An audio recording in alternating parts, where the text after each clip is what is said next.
Hi guys, my name is Vaishnavi Jipkate. तो आज हम पढ़ने जा रहे हैं हमारा new chapter name is heredity and variations. तो आज हम इस चैप्टर में ये पढ़ेंगे। आपने मेरी कम्युनिटी पोस्ट देखी होगी, उसमें मैंने डाला था कि हाथी का बच्चा हाथी ही क्यों होता है, इंसान का बच्चा इंसान ही क्यों होता है, हाथी का बच्चा कुत्ता क्यों नहीं होता, या फिर इंसान का बच्चा कुत्ता क्यों नहीं होता। तो ये सब हम इस चैप्टर में कवर करने वाले हैं कि हाथी हाथी को ही जन्म क्यों देता है, हाथी गधे या घोड़े को जन्म क्यों नहीं देता है। तो वो देखिए देखेंगे हम इस चैप्टर में हेरिडिटी एंड वेरिएशन में। ओके, तो देखो heredity, what is heredity. Heredity क्या होता है? हेरिडिटी मतलब ट्रांसफर ऑफ कैरेक्टर्स। अब देखो हेरिडिटी और इनहेरिटेंस दोनों सेम ही है, दोनों में ही ट्रांसफर होता है किसका, कैरेक्टर का। तो देखो इनहेरिटेंस, इनहेरिटेंस मतलब the branch of biology which studies the transfer of characters from, बघा देखो, the branch of biology which deals with the transfer of characteristics of organisms from one generation to another generation means next generation। तो देखो inheritance मतलब transfer of characters from one generation to next generation। अब आप बोलोगे ये characters क्या होते हैं? ट्रांसफर ऑफ कैरेक्टर्स तो आपने बोल दिया, पर ये कैरेक्टर होते क्या है ये तो बताओ। तो देखो ये जो कैरेक्टर्स होते हैं, आपने ऐसा नोटिस किया है क्या कभी कि देखो आप अब 9th क्लास में होंगे या फिर बड़े भी हो सकते हैं, ठीक है, कोई भी ये वीडियो देख सकता है। तो देखो ये जो आपके क्लास में या फिर आपके कॉलेज में, ठीक है, तो आपके क्लास के सारे बच्चों को आप ऑब्जर्व करिए। आपने कभी ये देखा है, ऑब्जर्व किया है कि आपके क्लास के सारे बच्चे सिमिलर है क्या? नहीं। शेप, सारे बच्चों का जो फेस का शेप होता है वो सिमिलर है? नहीं है। सारे बच्चों के बाल सिमिलर है? नहीं है। सारे बच्चों की हाइट सिमिलर है? नहीं है। सारे बच्चों का कलर सिमिलर है? नहीं, कुछ भी सिमिलर नहीं है। तो ये सारी सिमिलर, ये जो डिफरेंसेस है यानी कि ये जो वेरिएशंस है, ये सारे वेरिएशंस आए कहाँ से?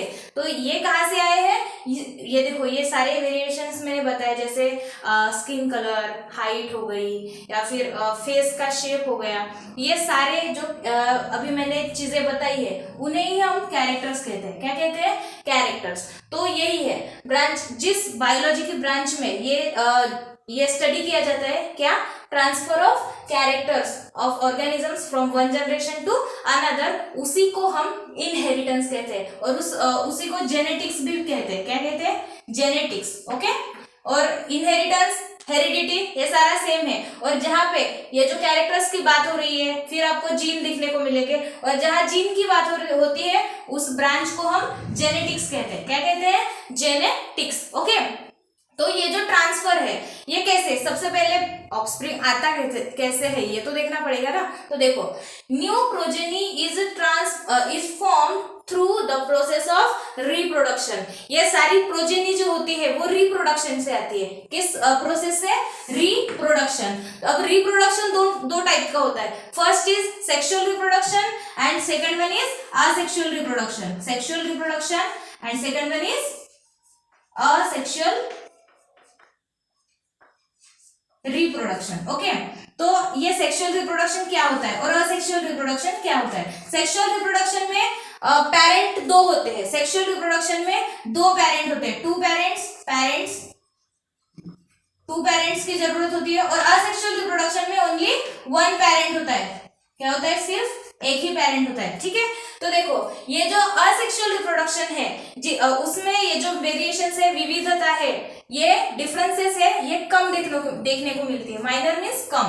तो asexual reproduction, in asexual reproduction shows minor variations. Okay, और फिर देखिए sexual reproduction shows major variations. ये जो सेक्सुअल रिप्रोडक्शन है यहाँ पे ज्यादा वेरिएशंस दिखने को मिलती है। अब ये क्या होता है? देखो असेक्सुअल रिप्रोडक्शन मतलब, देखो अब कोई ऑर्गेनिज्म है, जैसे मैं एक एग्जांपल लेती हूँ अमीबा। आपको पता होगा अमीबा एक यूनिसेलुलर ऑर्गेनिज्म है। अब असेक्सुअल रिप्रोडक्शन क्या होता है समझिए।